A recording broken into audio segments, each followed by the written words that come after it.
Test 2. This is the IELTS listening test.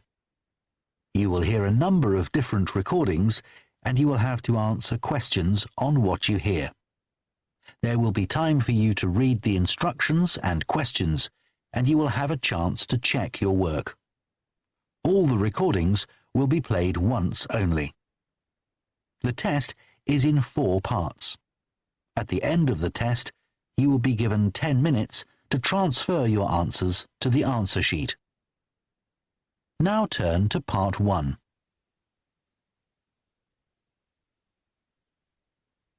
Part 1. You will hear a woman phoning a company that converts old photographs to digital format. First, you have some time to look at questions 1 to 3.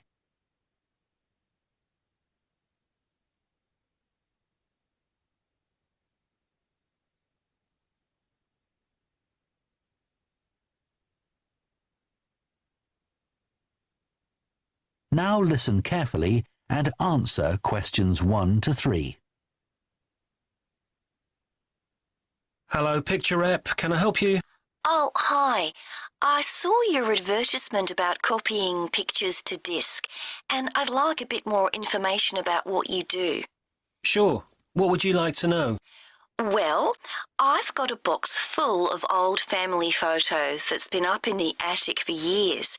Some of them must be 50 or 60 years old, and I'd like to get them converted to digital format. Sure, we can do that for you. Right.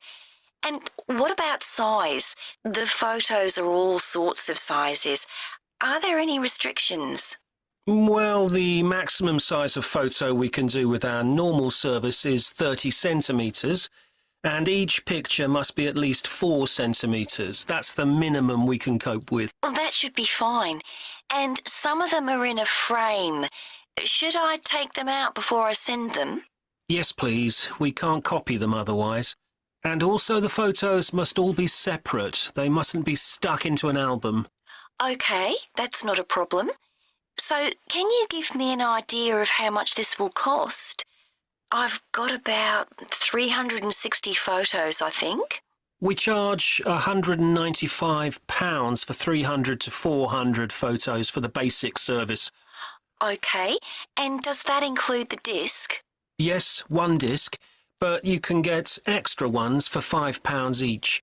That's good. So, do I need to pay when I send you the photos? No, we won't need anything until we've actually copied the pictures. Then we'll let you know how much it is, and once we've received the payments, we'll send the parcel off to you. Right. Before you hear the rest of the conversation, you have some time to look at questions 4 to 10.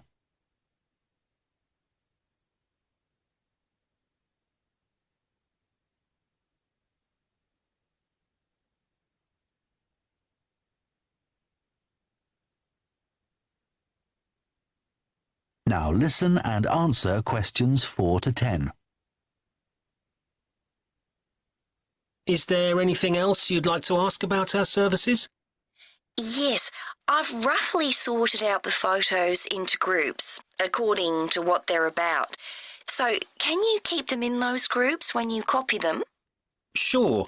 We'll save each group in a different folder on the disk, and if you like, you can suggest a name for each folder. So, I could have one called Grandparents, for instance. Exactly. And do you do anything besides scan the photos? Like, can you make any improvements? Yes, in the standard service, each photo is checked and we can sometimes touch up the colour a bit or improve the contrast. That can make a big difference. OK, and some of the photos are actually quite fragile. They won't get damaged in the process, will they? No, if any look particularly fragile, we'd do them by hand. We do realise how precious these old photos can be. Sure. And another thing is we can make changes to a photo if you want. So if you want to remove an object from a photo or maybe alter the background, we can do that. Really? I might be interested in that. I'll have a look through the photos and see. Oh, and talking of fixing photos, I've got a few that aren't properly in focus. Can you do anything to make that better? No, I'm afraid that's one thing we can't do. Okay. Any other information I can give you? How long will it all take? We aim to get the copying done in 10 days. Fine. Right, well, I'll get the photos packed up in a box and post them off to you. Right. If you've got a strong cardboard box, that's best. We've found that plastic ones sometimes break in the post. Okay. Right, thanks for your help. Bye. Bye. That is the end of part 1. You now have half a minute to check your answers to part 1.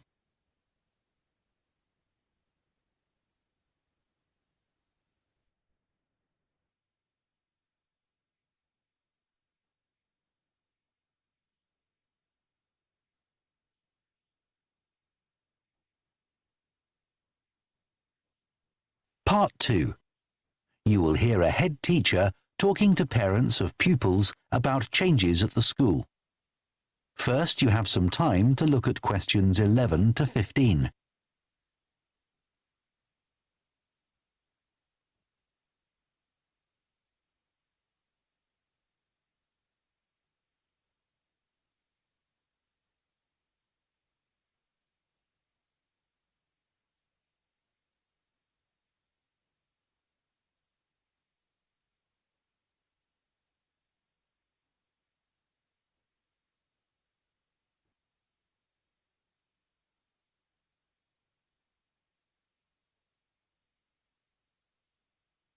Now listen carefully and answer questions 11 to 15.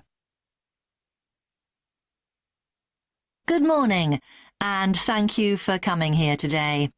I'd like to bring you up to date with changes in the school that will affect your children. As you know, the school buildings date from various times, some from the 1970s, some from the last 5 years, and of course Dartfield House is over a century old. It was commissioned by a businessman, Neville Richards, and intended as his family home, but he died before it was completed. His heir chose to sell it to the local council, who turned it into offices. A later plan to convert it into a tourist information centre didn't come about through lack of money, and instead it formed the nucleus of this school when it opened 40 years ago.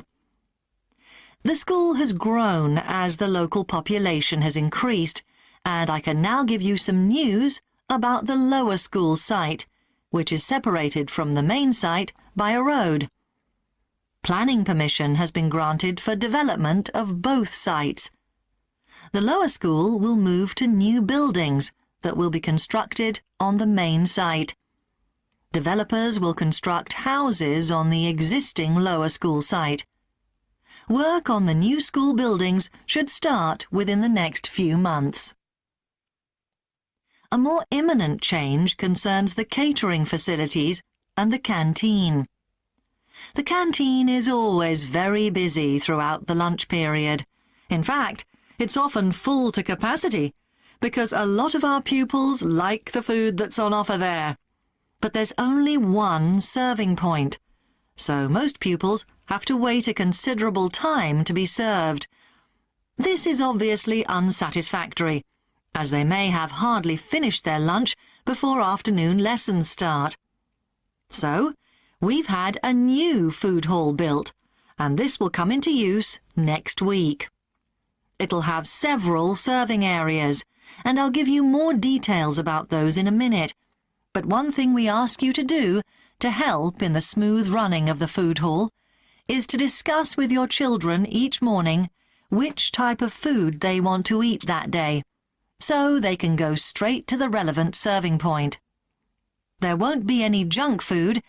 Everything on offer will be healthy, and there's no change to the current system of paying for lunches by topping up your child's electronic payment card online. You may be wondering what will happen to the old canteen. We'll still have tables and chairs in there, and pupils can eat food from the food hall or lunch they've brought from home. Eventually, we may use part of the canteen for storage, but first, we'll see how many pupils go in there at lunchtime. Before you hear the rest of the talk, you have some time to look at questions 16 to 20.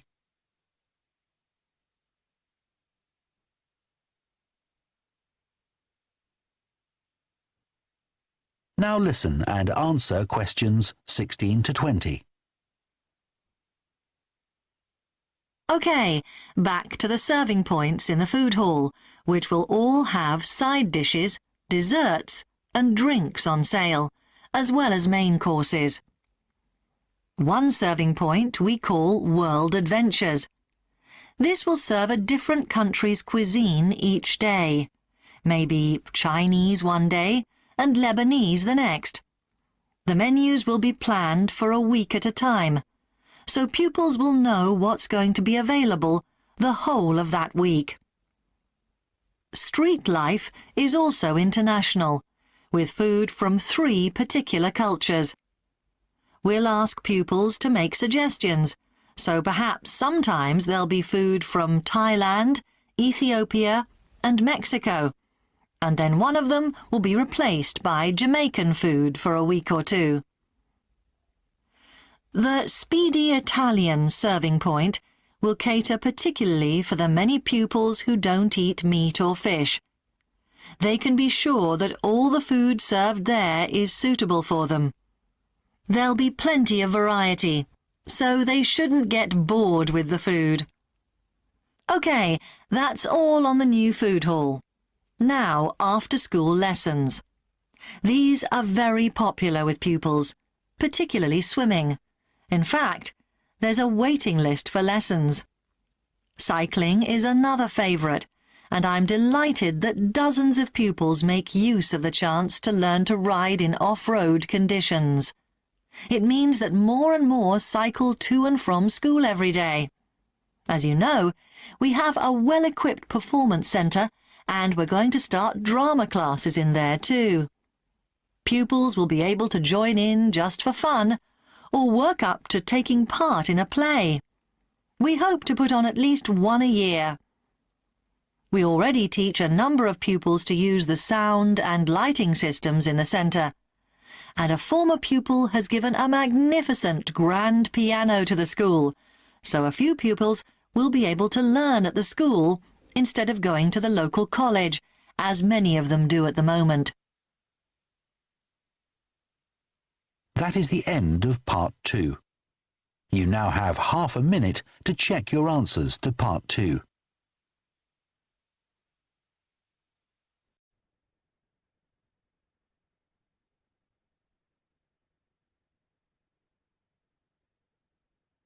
Part 3. You will hear 2 psychology students called Luke and Susie discussing their assignment on sleep and dreams. First, you have some time to look at questions 21 to 24.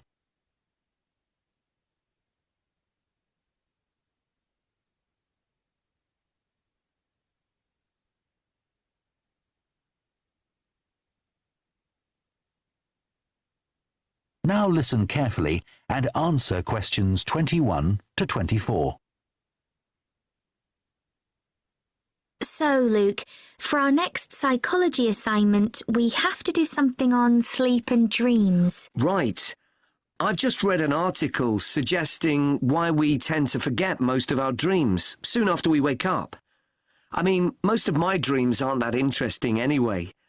But what it said was that if we remembered everything, we might get mixed up about what actually happened and what we dreamed. So it's a sort of protection. I hadn't heard that idea before. I'd always assumed that it was just that we didn't have room in our memories for all that stuff. Me too. What do you think about the idea that our dreams may predict the future? It's a belief that you get all over the world. Yeah, lots of people have a story of it happening to them. But the explanation I've read is that for each dream that comes true, we have thousands that don't, but we don't notice those. We don't even remember them. We just remember the ones where something in the real world, like a view or an action, happens to trigger a dream memory. Right. So it's just a coincidence, really. Something else I read about is what they call segmented sleeping. That's a theory that hundreds of years ago, people used to get up in the middle of the night and have a chat or something to eat, then go back to bed. So I tried it myself. Why? Well, it's meant to make you more creative. I don't know why, but I gave it up after a week. It just didn't fit in with my lifestyle. But most preschool children have a short sleep in the day, don't they? There was an experiment some students did here last term to see at what age kids should stop having naps, but they didn't really find an answer. They spent a lot of time working out the most appropriate methodology, but the results didn't seem to show any obvious patterns. Right.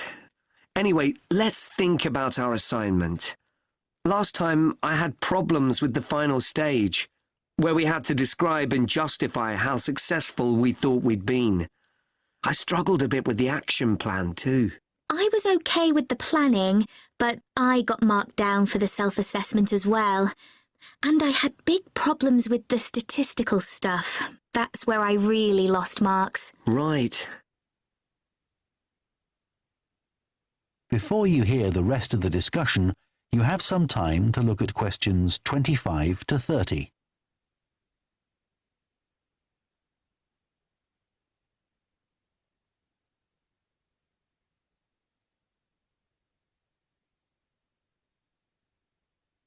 Now listen and answer questions 25 to 30. So, shall we plan what we have to do for this assignment? Okay. First, we have to decide on our research question. So, how about, is there a relationship between hours of sleep and number of dreams? Okay. Then we need to think about who we'll do the study on. About 12 people? Right.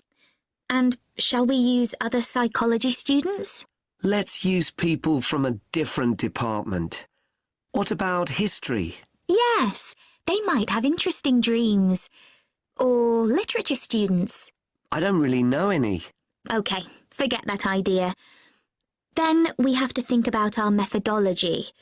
So we could use observation, but that doesn't seem appropriate. No. It needs to be self-reporting, I think. And we could ask them to answer questions online. But in this case, paper might be better, as they'll be doing it straight after they wake up. In fact, while they're still half asleep. Right. And we'll have to check the ethical guidelines for this sort of research. Because our experiment involves humans, so there are special regulations. Yes. I had a look at those for another assignment I did. There's a whole section on risk assessment, and another section on making sure they aren't put under any unnecessary stress. Let's hope they don't have any bad dreams. Yeah. Then, when we've collected all our data, we have to analyse it and calculate the correlation between our two variables. That's time sleeping and number of dreams. And then present our results visually in a graph. Right, and the final thing is to think about our research and evaluate it. So that seems quite straightforward. Yeah. So now let's get started. That is the end of part 3. You now have half a minute to check your answers to part 3.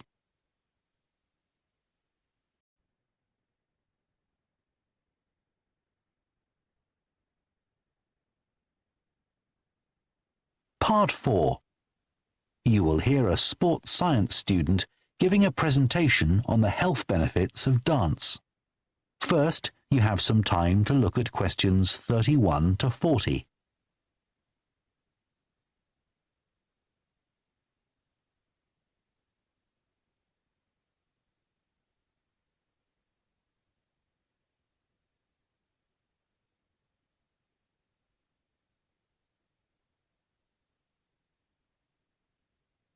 Now listen carefully and answer questions 31 to 40.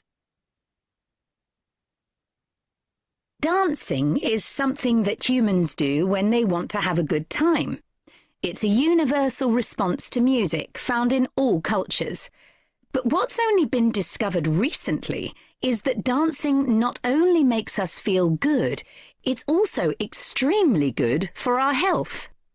Dancing, like other forms of exercise, releases hormones, such as dopamine, which make us feel relaxed and happy. And it also reduces feelings of stress or anxiety. Dancing is also a sociable activity, which is another reason it makes us feel good. One study compared people's enjoyment of dancing at home in front of a video with dancing in a group in a studio. The people dancing in a group reported feeling happier, whereas those dancing alone did not. In another experiment, university researchers at York and Sheffield took a group of students and sent each of them into a lab where music was played for 5 minutes. Each had to choose from 3 options: to sit and listen quietly to the music, to cycle on an exercise bike while they listened, or to get up and dance. All were given cognitive tasks to perform before and after. The result showed that those who chose to dance showed much more creativity when doing problem-solving tasks. Dr. Lovett at the University of Hertfordshire believes dance could be a very useful way to help people suffering from mental health problems. He thinks dance should be prescribed as therapy to help people overcome issues such as depression.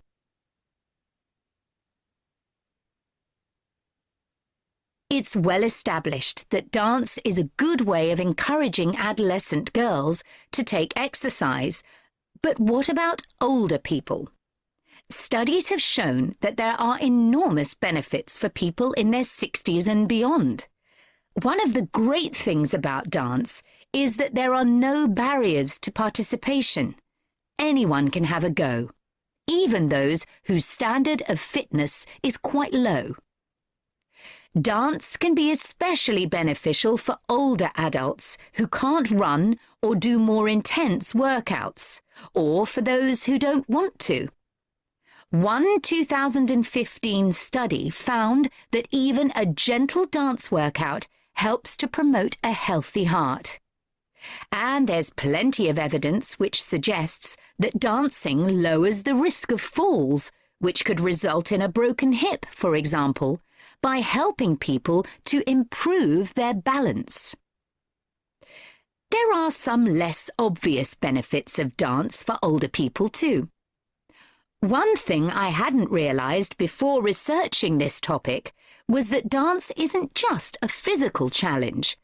It also requires a lot of concentration, because you need to remember different steps and routines. For older people, this kind of activity is especially important because it forces their brain to process things more quickly and to retain more information. Current research also shows that dance promotes a general sense of well-being in older participants, which can last up to a week after a class. Participants report feeling less tired and having greater motivation to be more active and do daily activities such as gardening or walking to the shops or a park. Ballroom or country dancing, both popular with older people, have to be done in groups. They require collaboration and often involve touching a dance partner, all of which encourages interaction on the dance floor. This helps to develop new relationships and can reduce older people's sense of isolation, which is a huge problem in many countries. I also looked at the benefits of Zumba. 15 million people in 180 countries now regularly take a Zumba class, an aerobic workout based on Latin American dance moves. John Porcari, a professor of exercise and sports science at the University of Wisconsin, analysed a group of women who were Zumba regulars and found that a class lasting 40 minutes burns about 370 calories. This is similar to moderately intense exercises like step aerobics or kickboxing. A study in the American Journal of Health Behaviour showed that when women with obesity did Zumba 3 times a week for 16 weeks, they lost an average of 1.2 kilos and lowered their percentage of body fat by 1%. More importantly, the women enjoyed the class so much that they made it a habit and continued to attend classes at least once a week. Very unusual for an aerobic exercise program. Dance is never going to compete with high-intensity workouts when it comes to physical fitness gains, but its popularity is likely to keep on rising because it's such a fun way to keep fit. That is the end of Part 4. You now have 1 minute to check your answers to Part 4.